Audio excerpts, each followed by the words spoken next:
সকাল সকাল চলে এসেছি ছাদ বাগানে। সকাল বলা যাবে না, ঠিকই সকাল, মানে এখন ভীষণ রোদ ছাদে। এবার ছাওয়া জায়গায় বসে আপনার জন্য ভিডিও বানাচ্ছি। আজকে আমি সব ধরনের গাছের জন্য হরলিক্স তৈরি করব। গাছের জন্য হরলিক্স, কিন্তু মানুষের জন্য নয়।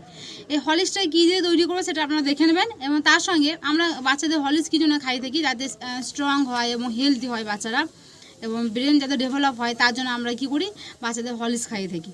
আজকে আমি ছাদ বাগানের সমস্ত ধরনের গাছের জন্য হরলিক্স এই জন্য করছি, কারণ এই তরলটা বানিয়ে আমি যদি সব ধরনের গাছে দিই, তাহলে গাছ কী হবে, ভীষণ হেলদি হবে এবং সবুজ সতেজ থাকবে এবং স্ট্রং হবে, মজবুত হবে। তার জন্য আমি এটাকে হরলিক্সই বলা যায় গাছের। যে হরলিক্স বানাতে কী কী লাগবে দেখুন।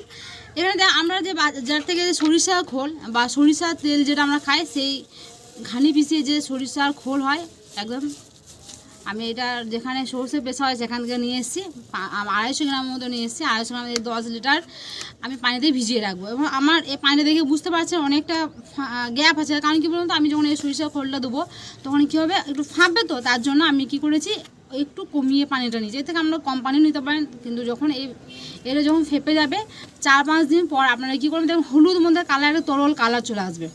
তখন কী করবেন, আপনারা সব ধরনের গাছের আপনারা দেবেন। কারণ এখন তো ধরুন স্ট্রং খাবার বেশি দেওয়া যাবে না, কারণ বেশি ভারী খাবার অবশ্যই গাছকে দেওয়া যাবে না। কারণ কি বলুন তো, এখন রোদ, ভীষণ রোদ করেছে, এমনিতে গাছের গোড়া একদম শুকিয়ে থাকে, তাকিয়ে থাকে।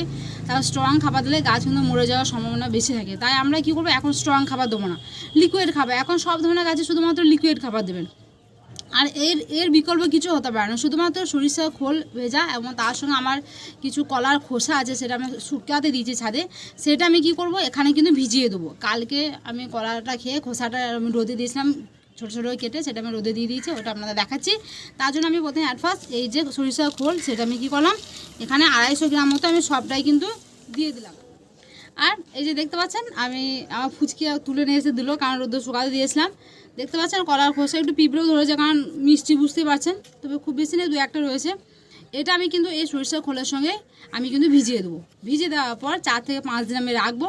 রাখার পর আমি সব ধরনের গাছের গোড়ায়, ফল ফুল সবজি যাই বলতে পারেন, সব ধরনের গাছে কিন্তু এই খাবারটা আমি শুধুমাত্র এই গ্রীষ্মের সময় দেবো। আর অন্য কোনো ভারী খাবার আমি একদমই দেবো না। আমার ছাদ বাগানে আমি ভারী খাবার এই সময় একদমই দিই না, শুধুমাত্র লিকুইড খাবারটা আমি আমার ছাদ বাগানে আমি দিয়ে থাকি। এই যে আমি দেখুন সবগুলো দিয়ে দিলাম। এগুলো কী হবে, এরপর এই 4-5 দিন পর এগুলো একদম নরম সফট হয়ে যাবে। তখন আপনি যখনই হাতে করে বা হাতে একটা পলিথিনে ক্যারি নিয়ে নিলেন, সেটা গুলিয়ে দিলেন, বা একটা কাঠি করে বা লাঠি করে আপনি গুলিয়ে দিলেন, তাহলে দেখবেন কিন্তু কলার খোসাগুলো কিন্তু সব ছেড়ে ছেড়ে চলে যাবে। কারণ তখন তো 4-5 দিনের মধ্যে সে নরম হয়ে যাবে, ফেপে যাবে। তখন আপনি কী করবেন, নর্মাল পানির সঙ্গে মিক্স করে সব ধরনের গাছে কিন্তু আপনার এই খাবারটা হরলিক্স হিসেবে দেবেন। এর থেকে ভালো খাবার কিন্তু এখন গ্রীষ্মের সময় হতেই পারে না।